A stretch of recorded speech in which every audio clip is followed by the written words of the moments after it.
Isang mabilisang operasyon ang nagresulta sa pagkakahuli ng dalawang suspect na umano'y responsable sa isang hold-up sa isang kilalang fast food restaurant. Sa pamamagitan ng isang hot pursuit operation, nadakip ang mga suspect sa bayan ng Bulacan. Yan ang balitang hatid ni Patrolwoman Mildred Tawagon. Naaresto ng Bulacan PNP ang dalawang sospek sa pangho-hold up sa isang fast food chain sa bayan ng Santa Maria, Bulacan matapos ang isinagawang hot pursuit operation nito lamang Lunes, ika-10 ng Nobyembre taong kasalukuyan. Kinilala ni Police Lieutenant Colonel Mark Louis M. Sigua, hepe ng Santa Maria Municipal Police Station, ang mga sospek na may edad na 47 at 38 at mga residente ng Imus, Cavite at Caloocan City.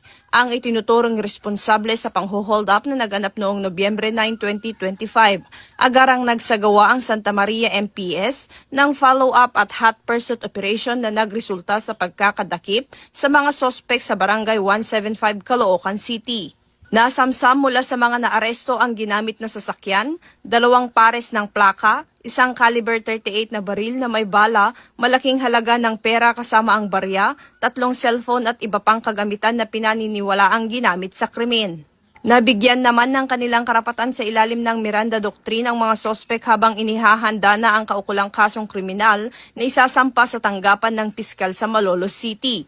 Pinuri ni Police Colonel Angel L. Garciliano, Provincial Director ng Bulacan Police Provincial Office, ang mabilis at koordinadong aksyon ng mga tauhan na aniyay patunay ng dedikasyon ng kapulisan sa pagpapanatili ng kapayapaan at seguridad sa lalawigan. Sinisiguro rin ng Bulacan PNP ang patuloy na pagbibigay ng mabilis, tapat at epektibong serbisyo para sa isang ligtas at mapayapang komunidad. Mula dito sa Bulacan Police Provincial Office, ako ang inyong PNN correspondent, Patrolwoman Mildred A. Tawagon, alagad ng batas, tagataguyod ng Balitang Pulis.